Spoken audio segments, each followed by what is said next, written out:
الحمد لله نحمده ونستعينه ونستغفره ونؤمن به ونتوكل عليه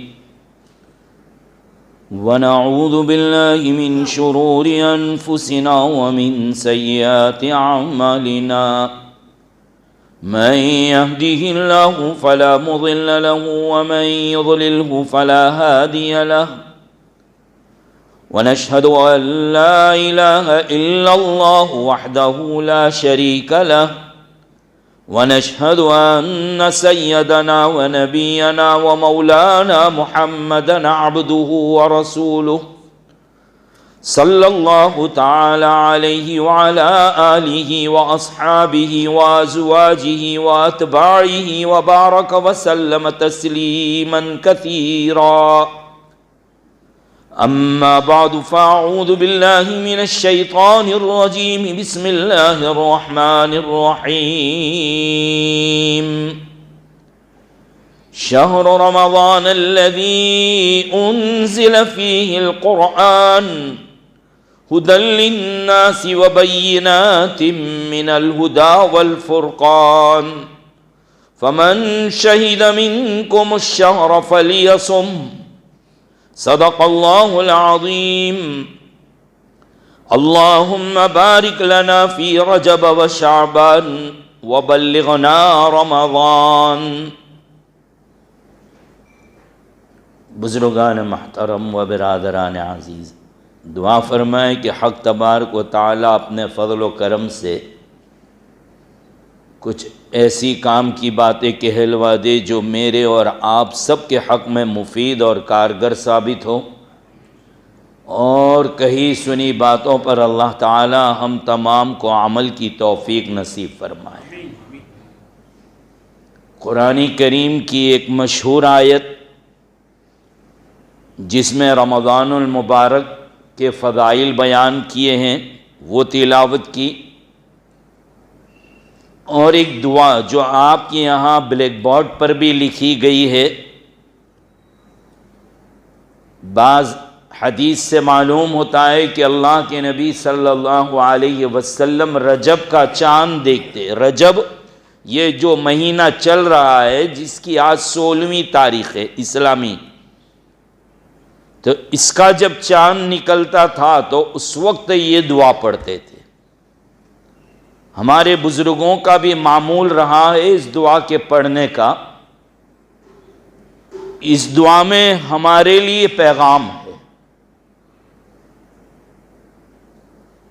یہ دعا کیا ہے؟ بلکہ رمضان کی تیاری کرنے کی اس میں ہمیں تاکید اور ہدایت کی گئی۔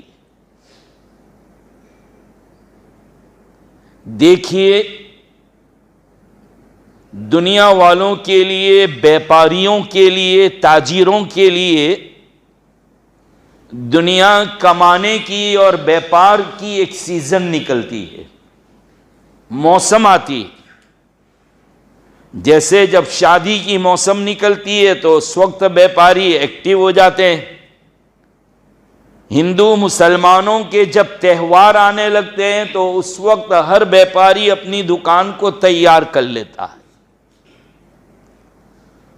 اور وہ چاہتا ہے کہ یہ میری سیزن فلوپ نہ جائے، بیکار نہ جائے، مجھ سے مس نہ ہو جائے، خوب محنت کرتا ہے۔ تو وہ سیزن کا انتظار رہتا ہے کمانے کے لیے، اور اس کی تیاری کتنے مہینوں پہلے شروع کر دیتا ہے۔ اپنی دکان کا اسٹاک لکھوا دیتا ہے، اسٹاک جمع کروا دیتا ہے کہ سیزن آوے تو پھر بھاگنا دوڑنا نہ پڑے۔ سب سے پہلے پیسوں کا انتظام، پھر اس کے بعد اسٹاک جمع کرتا ہے، اور بڑی بے صبری سے سیزن کا انتظار ہوتا ہے۔ جب سیزن آ جاتی ہے پھر تو نہ کھانے کا ہوش ہے، نہ استنجا اور پخانے کا اس کے پاس کرنے کے لیے فرصت ہے، نہ بیوی نہ بچے، کوئی چیز اب تو یاد نہیں آتی اس کو۔ بلکہ بعضے تو ایسے رات کو دیر سے آتے اور صبح جلدی چلے گئے، اور کچھ سیزن کے دن تو اپنی دکان ہی کے کاؤنٹر پر پیر لمبے کر کے سو لیتے، نیند بھی قربان۔ معلوم ہے کہ اگر ابھی سو گیا تو پھر پورے سال کی نیند اڑ جائے گی. بیگم ٹفن بھیج دیتی ہے, معلوم ہے کہ آج گھر کھانے آنے والے نہیں ہیں تو ٹفن بھیج دیتی ہے. تھوڑی دیر کے بعد اس کو بھی اپنے کھانا پکانے کی تعریف سننی ہوتی ہے تو بڑے عجیب انداز میں پوچھتی ہے کہ دیکھو صحت کا خیال رکھنا, تم وقت پر کھا لینا, کھایا کہ نہیں. یہ فکر نہیں ہوتی, فکر تو یہ ہوتی کہ بتاؤ کھانا کیسا پکایا ہے. لیکن وہ بڑے اس سے آٹھ ہے اس کے پاس, وہ پوچھتی ہے اپنی صحت کا خیال رکھنا. کہتے جی بہت ابھی گھر کی ہے, بعد میں بات کرنا. پھر تھوڑی دیر بعد فون آتے, کھایا کہ نہیں, ٹھنڈا ہو جائے گا. کہا تجھے کھانے کی پڑی ہے یا گراہک کتنے, پیشاب پکانے کی فرصت نہیں ہے, فون مت کریو, رکھ دے.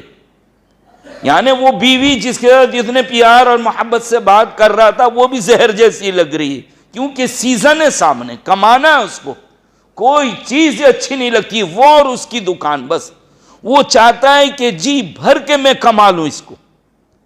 ایسے ہی اللہ تعالیٰ نے نیکیوں کی بھی سیزن رکھی ہے, نیکیوں کا موسم بھی ہے. جیسے بڑی راتیں آتی ہے, شب برات, شب قدر, ایسے ہی اللہ تعالیٰ نے نیکیوں کا سیزن رمضان کو بنایا جس میں گناہ معاف ہو جاتے ہیں, نیکی کی ویلیو اور نیکی کے دام بڑھ جاتے ہیں. خود آقا نبی کریم صلی اللہ علیہ وسلم نے ارشاد فرمایا, ایک فرض لے کر آؤ 70 فریضے ادا کرنے کا ثواب, ایک سنت یا ایک نفل پر عمل کر لو, ایک سنت ادا کرنے کے برابر ثواب. عجیب مہینہ ہے, ہر گھڑی دعا کی مقبولیت ہے اس میں اللہ اور اس کے نبی کے حکم کے مطابق انہی اوقات میں کھانا, یہ بھی عین عبادت. رمضان میں ہوتا کچھ نہیں ہے, بس کھانے کے ٹائمنگ ذرا آگے پیچھے کر دیے. ناشتہ کرنے کی عادت ہے, 1-2 گھنٹے اوپر آ جاؤ. اب یہ کہ بہت سے لوگ جب سیزن آتی ہے تو ناشتہ کر لیا دوپہر کا تو کھانا چھوڑ دیتے ہیں, رات کو دیر سے کھاتے ہیں.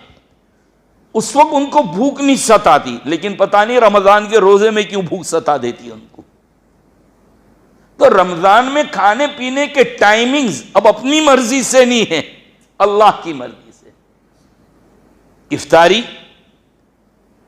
نہ کہا پورے دن نہیں کھانا تو نہیں کھانا, یہ عبادت.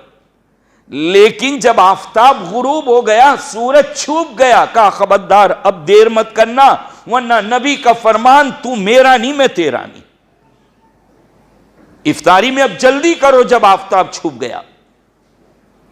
بعض لوگ یہ کہتے ہیں کہ اپنے محلے کی اذان ہو. یاد رکھیے یہ تو ایک نشانی ہم لوگوں نے بنائی ہے افطاری کے لیے کہ بھائی اذان ہو, اصل ٹائم تو آفتاب کے غروب اور چھپنے کا وہ ہے.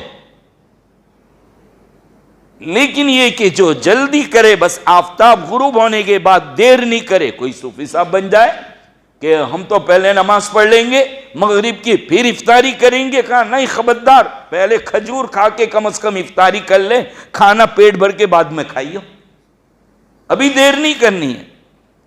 کبھی آدھی رات کو اٹھا کر کھلاتے ہیں اور ثواب دیتے ہیں. کہا سحری خصوصیت کے ساتھ میری سنت ہے. پہلے کے شریعتوں میں روزے میں سحری نہیں تھی, افطاری کی بس جاگتے رہی ہو, سو گئے دوسرے دن کا روزہ شروع ہو جاتا تھا. لیکن نبی کریم صلی اللہ تعالی علیہ وسلم کی برکت سے ہمیں سحری ملی ہی نہیں بلکہ اس کے کھانے پر ثواب دیا گیا. بھوک نہیں ہے تو کم از کم 2 کھجور کھارکھی کھا لو, یا کم از کم 2 چائے کے گھونٹی پی لو سحری کی نیت سے. اٹھو بستر چھوڑو اتنا بھی کر لو. تو کبھی بھوکا رکھوا کے ثواب دیا اور کبھی کھلا کر ثواب دیتے. تو عجیب سیزن ہے نیکیوں کا. تو اب میرے بھائیوں یہ بتاؤ کہ جب آپ بیپار کے لاجک کو جانتے ہو کہ وہ سیزن کے لیے کتنی پہلے سے تیاری شروع کر دیتے ہیں, تو پھر یہ نیکیاں کمانا, دنیا تو یہاں چھوٹ جانے والی ہے اور نیکیوں کا سکہ تو آخرت میں بھی چلنے والا ہے، یہاں بھی فائدہ دے گا نیکیوں کا فائدہ، تو نیکیوں کا تو یہاں بھی فائدہ ہے، قبر میں بھی ہے اور آخرت کے اندر بھی ہے۔ ورنہ جو بیپار کمایا آپ نے، دنیا کمائی، وہ تو یہیں تک محدود ہے۔ تو جو ایسے فائدہ مند بیپار ہو، فائدہ مند تجارت ہو، جس کا سکہ اوپر بھی چلنے والا ہو، ہمیشہ کی زندگی میں چلنے والا ہو، اس کی سیزن آ جائے تو مجھے اور آپ کو کتنا دنوں پہلے تیاری کرنی چاہیے، کتنے دنوں پہلے؟ نبی نے اپنی دعا میں بتلا دیا، تیاری کا طریقہ بھی بتلایا کہ رمضان کی تیاری کیسے کرو گے۔ پال والے کہیں گے تیاری تو ہم بھی کرتے ہیں، اور تیاری جو کرتے ہیں وہ بیگم صاحبہ کی لسٹ پر تیاری کرتے ہیں، ہاں کہ بھئی تیل کا ڈبہ چاہیے، بیسن چنے کا آٹا چاہیے، یہ ساری چیزیں، سموسے بنانا ہے تو اس کا میدہ پڑ بنائیں گے، وہ ساری ایسنس وغیرہ کی ایک لسٹ ہوتی ہے، رمضان پہلے تقریباً ہر آدمی کے جیب میں پڑ جاتی ہے، دیکھو دھیان سے لانا، صبح نکلے تب بھی، شام کو واپس آئے لائی نہیں تو 2-4 دن تک تو اس کی یہ تقریر چلتی رہتی ہے۔ تو آپ کہیں گے رمضان کی تیاری تو ہم بھی کرتے ہیں، نہیں وہ تیاری نہیں ہے، رمضان کی تیاری نبی سے پوچھ لو کیسی کرنی۔ یہ دعا کے ذریعے سے پتا چلا کہ سب سے پہلے تو رمضان کی خوشی، رمضان کے آنے پر خوش ہو جائے کہ اف رمضان آ رہے، میری مغفرت کا مہینہ آ رہا ہے، اللہ مجھے معاف کر دیں گے، معاف کرنے کا مہینہ آ رہا ہے، برکتوں کا مہینہ آ رہا ہے، خیر اور نیکیوں کو لوٹنے کا مہینہ آ رہا ہے۔ خوش ہو جائے آدمی، خوشی کا اظہار ہو، پھر اس کے بعد دعاؤں کا اہتمام ہو، اللہم بارک لنا فی رجب و شعبان میں یہی سکھایا گیا، رمضان کے آنے کی خوشی میں باقاعدہ دعاؤں کا اہتمام، روزانہ تھوڑی دیر کچھ نہ کچھ دعا مانگ لی جائے کہ اللہ رمضان کے آنے سے پہلے گناہوں کو چھوڑنے کی توفیق عطا فرما، یا رمضان آ جائے تو میں بالکل گناہوں سے پاک ہو چکا ہوں، اور اے اللہ مجھے نیکیوں کی توفیق عطا فرما، نیکیوں کی عادت ڈال دے کہ رمضان آئے میری طبیعت نیکیوں والی بن چکی ہو۔ یہ بالکل یہ دعاؤں کا اہتمام۔ دیکھیے ابھی اے سی چلایا نا مسجد میں، فوراً کھڑکیاں بند کر دی، بھئی کیوں کھڑکیاں بند کر دیتے ہو؟ کہا کہ ٹھنڈک باہر نہ نکل جائے۔ ہمارے بزرگوں میں سے ایک بزرگ غالباً علامہ باندھوی رحمۃ اللہ علیہ سفر کر رہے تھے، گرمی کا زمانہ تھا تو گرمی بہت لگی، گاڑی چل رہی ہے، ڈرائیور صاحب سے کہا کہ بھئی اے سی چلا دو۔ ڈرائیور صاحب نے کہا حضرت اے سی تو چل رہا ہے، دیکھیے آپ کی ٹھنڈک کیوں نہیں آ رہی ہے؟ پیچھے پھر کر دیکھا تو کھڑکی کھلی تھی، کہا کہ حضرت کہاں سے ٹھنڈک آئے گی، کھڑکی کھلی ہوئی ہے۔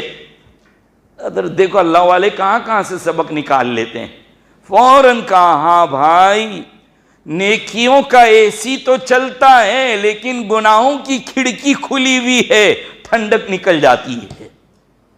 ہم نماز بھی پڑھتے ہیں، روزے بھی رکھتے ہیں، زکوٰۃ بھی دیتے ہیں، عبادت تو کرتے ہیں، میں یہ انکار نہیں کرتا کہ ہمارے مسلمان عبادت نہیں کرتے، لیکن ساتھ ساتھ گناہوں کا سلسلہ بھی ایسا چلتا ہے، اور بعض گناہ تو ایسے گناہ ہیں کہ جس کو ہم آج کے سماج میں گناہ تصور کرنے کو تیار نہیں، وہ گناہ اتنا عام ہو گئے، بعض گناہ اتنے عام ہو گئے کہ ان کو گناہ ماننے کو بھی ہم تیار نہیں۔ ایسے گناہوں کی نشاندہی کرنی پڑے گی، وہ ہمیں یاد رکھنا پڑے گا۔ رمضان کے آنے سے پہلے اپنے کنویں میں سے مردار چوہے کو نکال لو تو کنواں پاک ہو جائے گا۔ کنویں میں بلی گر جائے، کتا گر جائے، چوہا گر جائے، وہ پہلے والا کنواں، اب تو دیکھا کہاں اس جوان نسل نے کنویں، مائیں رسی سے کھینچتی تھی وہ کنویں میں، اگر کتا بلی گر گئی تو طریقہ کیا ہوتا پاک کرنے کا؟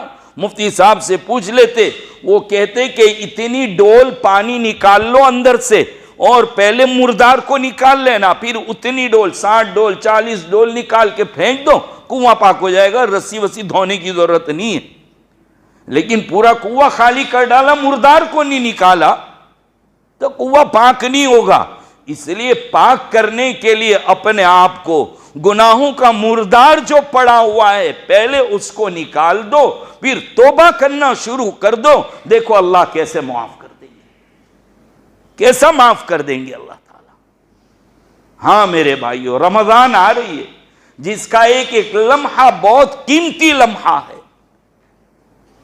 ہمارے اکابرین راتوں کو جاگتے، عبادت کرتے، کہیں کہیں قرآن ختم کرتے، دن میں ایک قرآن کریم، رات میں ایک قرآن کریم، اور پھر ایک ایکسٹرا اور ایک زیادہ 61 ایسے ایسے۔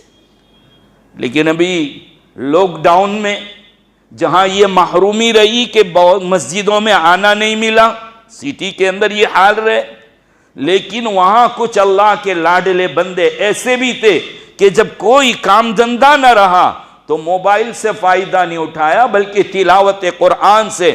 آج کے زمانے میں بھی ایسے لوگ موجود ہیں جنہوں نے ایسے حالات میں رمضان میں روزانہ 2 قرآن ختم کیے ہیں، آج بھی موجود ہے، ہمارے شہر میں موجود ہے ایسے لوگ۔ کچھ اس میں حافظ بھی ہے اور کچھ ایسے بندے جن کو روزانہ تلاوت کرنے کی عادت، صرف ناظرہ پڑھنا جانتے ہیں، حافظ نہیں ہے، ایسے لوگوں نے بھی پورے کیے قرآن کریم۔ بعض لوگوں کو بڑا مزہ آتا ہے قرآن شریف کی تلاوت میں، جو کرتے ہیں ان سے پوچھو کہ کیا ہے، وہ کہتے ہیں میں جانوں میرا رب جانے، میرے رب سے میں بات چیت کرتا ہوں ایسا لگتا ہے۔ اور حدیث میں ہے بھی کہ جب بندہ قرآن شریف کی تلاوت کرتا ہے اور یہ سوچتا ہے کہ میرے رب کا کلام ہے تو اس کو یہ لگتا ہے کہ واقعی وہ اپنے رب سے بات چیت کر رہا ہے۔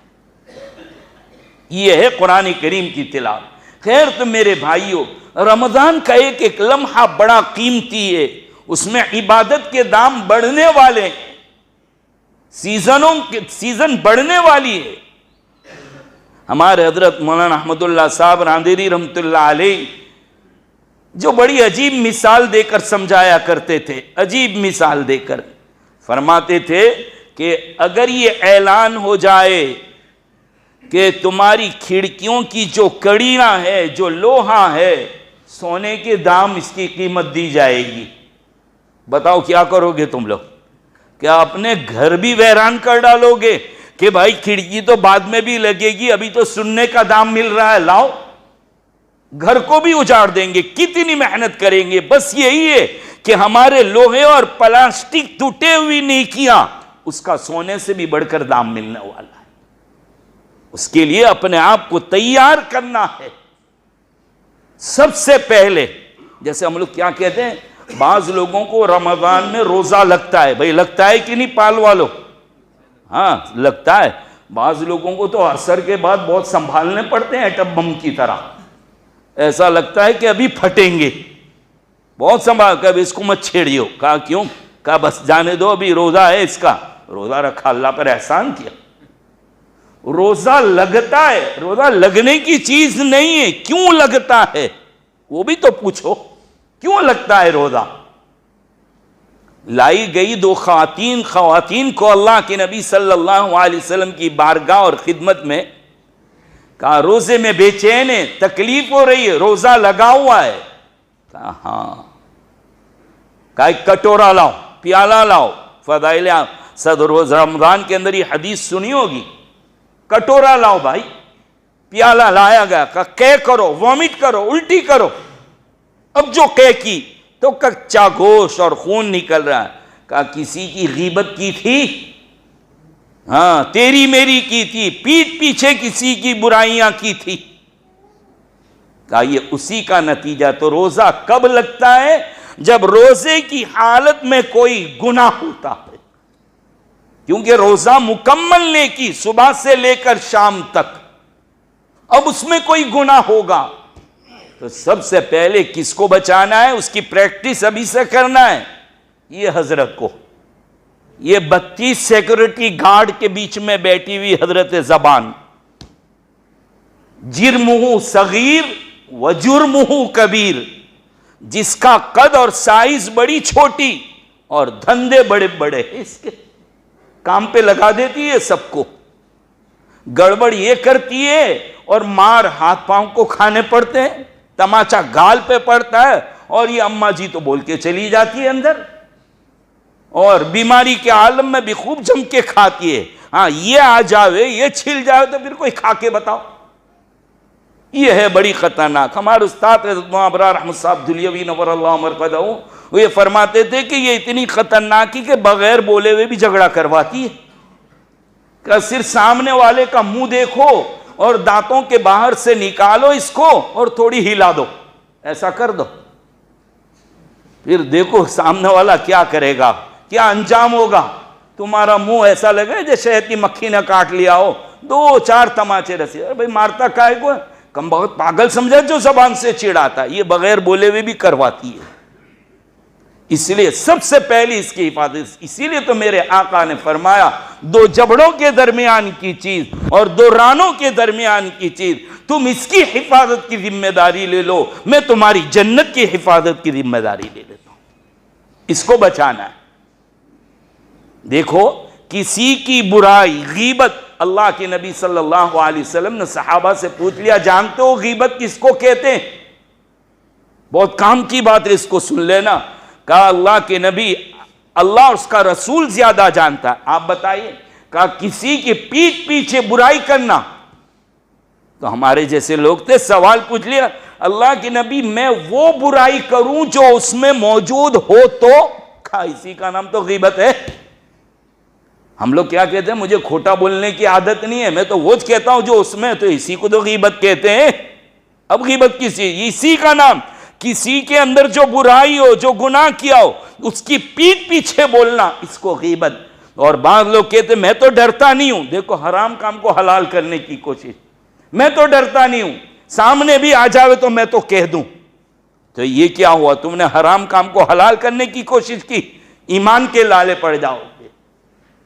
تو کسی کی پیٹھ پیچھے برائی کرو، اس کی جو اس میں ہے وہ غیبت، اور سامنے منہ پر کہہ دینا یہ بھی حرام، اس کو تانا کہتے ہیں، اور جو اس میں نہ ہو وہ بولنا اس کو الزام کہتے ہیں۔ اور غیبت میں یہ جائز نہیں ہو جاتا۔ بعض لوگ کہتے ہیں ایسا میں غلط تو نہیں بولتا اور بولنا بھی نہیں چاہیے، اللہ توبہ، لیکن اللہ معاف کرے اس میں یہ ہے۔ ارے واہ شاباش، کتنے ہیلے بہانے لے کر غیبت کو حلال کر دیا۔ یاد رکھو ہمارے حضرت تھانوی رحمۃ اللہ علیہ نے لکھا ہے، اگر جس کی برائی کی پیٹھ پیچھے اس کو خبر پڑ گئی ہے تب تو تمہیں مرنے سے پہلے اس کی معافی مانگنی پڑے گی، ورنہ حقوق العباد میں آ کر قیامت کے دن جواب دینا پڑے گا۔ ہاں اگر پتہ نہیں چلا ہے تو پھر تو تم ڈائریکٹ اللہ سے معافی مانگ لو، اللہ تعالیٰ تم کو معاف کر دے گا، لیکن پتہ چل گیا تو اس سے معافی مانگنی پڑے گی، یہ بندوں کے حقوق میں سے، پھر جب تک وہ معاف نہیں کرے گا اللہ بھی معاف نہیں کرے گا۔ زبان کو گالی سے بچاؤ کہ رمضان میں نہیں نکل جائے۔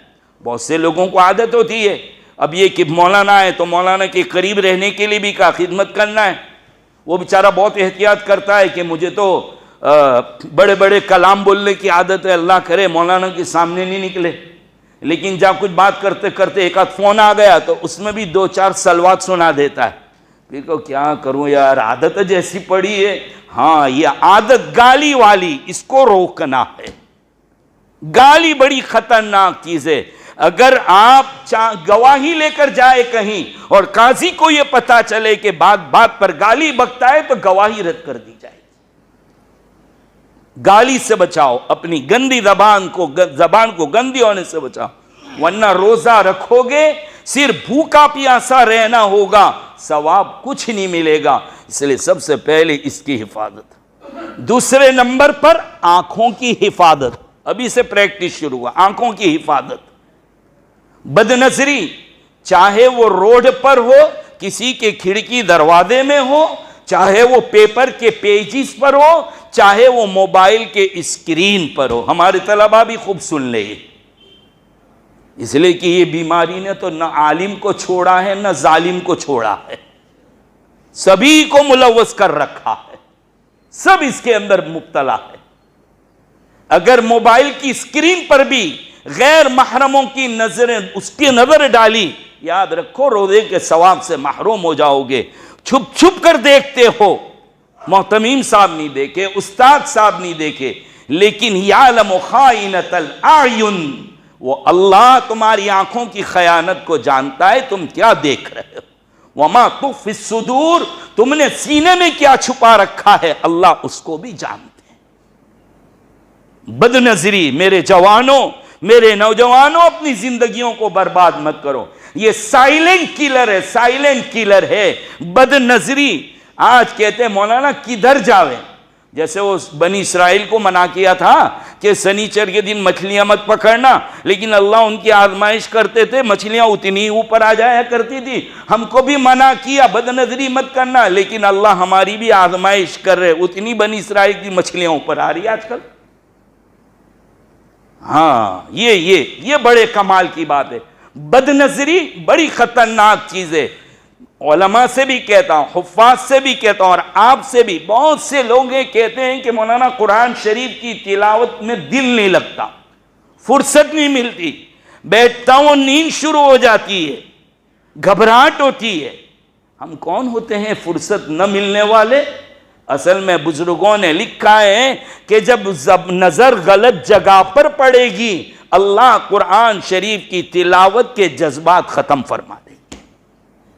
بد نظری سے اپنے آپ کو بچاؤ, فرصت آٹومیٹک ملے گی, خود بخود تلاوت میں دل لگے گا. یہ بد نظری اتنا خطرناک گناہ ہے کہ قرآن شریف کی تلاوت کا جذبات ختم ہو جاتے ہیں. نظروں کی حفاظت, کان کی حفاظت, پیٹ کی حفاظت, کہ حرام شک والا جھوٹ بول کے کمایا ہوا لقمہ پیٹ میں نہ جائے, ورنہ روزے کے ثواب سے محروم کر دی جاؤ.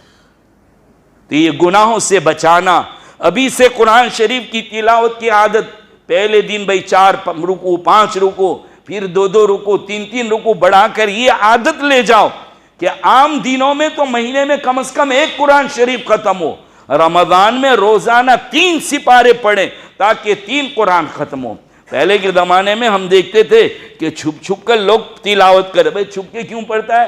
ابھی وہ میرا دوست آئے گا تو دیکھ لے گا کہ میں کہاں پہنچا ہوں, وہ میرے سے آگے بڑھ جائے گا. چھپ کر دیکھتے تھے کہ کہاں پڑھ رہا ہے. لیکن آج رمضان میں کوئی نہ کوئی کرکٹ کا کپ ہوتا ہے, اور کچھ نہ بھی ہو تو اب تو موبائل کے اوپر کپ کھیلتے ہیں. اور گیم اس بیماری نے بھی سب کو مارا ہے. بڑی ذمہ داری سے کہتا ہوں, گیم کا کھیلنا حرام حرام حرام ہے. وقت کا ضیاع, وقت کی بربادی ہے, سوائے اس کے کچھ نہیں. اور طالب علم اس کے لیے ڈبل حرام ہوگا. گیم کھیل رہا ہے, مطالعے میں سے گیا, نہ کتاب دیکھی, اور چارجنگ ختم ہوا, بار بار مدرسے کو دیا تو کچھ نہیں, بلکہ مدرسے والوں کا احسان, کھلایا پلایا, موبائل بھی چارج کرتے جا رہے. کتنا بڑا گناہ. یہ اللہ تعالیٰ کے جواب دینا پڑے گا قیامت کے دن کہ گیم کھیل کھیل کر بیٹری ختم کی اور مدرسہ سے اس کو چارج کیا. کیا جواب دو گے ہم اللہ تعالیٰ؟ کیا جواب دیں؟ یہ گیم کی بیماری بھی بڑی خطرناک بیماری ہے. ابھی سے اپنے آپ کو بچاتے چلو تاکہ رمضان تک بالکل کلیئر اور صاف ہو جاوے, اور پھر خوب جم کے عبادت میں, تلاوت میں, دعاؤں کی عادت ڈالنا شروع کرو. روزانہ کم از کم بستر پر جاتے وقت 2 منٹ بھی دعا کی عادت ڈالو. پھر دیکھو رمضان میں لمبی دعائیں مانگنے کی عادت ملے گی. تو پہلے رمضان کا عشرہ مغفرت کا ہے, رحمت کا ہے, اور اللہ تعالیٰ سے جہنم سے خلاصی اور نجات ملنے کا. آخری بات, حضرت محمد اللہ صاحب کی یہ بات بھی یاد آتی ہے, بڑی کام کی بات کہہ دیتے تھے سادی زبان میں, کہ ہم تو کہتے ہیں کہ 10 رحمت کے, 10 مغفرت کے, اور 10 جہنم سے خلاصی کے. کہا ہاں, لیکن ہم لوگ یہ کہتے ہیں کہ 10 ذکر کے, 10 فکر کے, اور 10 سیویاں شکر کے. یعنی آخری عشرہ شب قدر کا, اس کو تلاش کرنا ہے, اعتکاف تلاش کرنا ہے, اعتکاف کرنا ہے. لیکن لوگ رمضان کے شوٹ بوٹ میں لگ جایا کرتے ہیں, عید کی تیاریوں میں نہیں. یہ ساری چیزیں کرنے کی اللہ مجھے اور آپ کو عمل کی توفیق نصیب فرمائے. وآخر دعوانا الحمدللہ رب العالمین.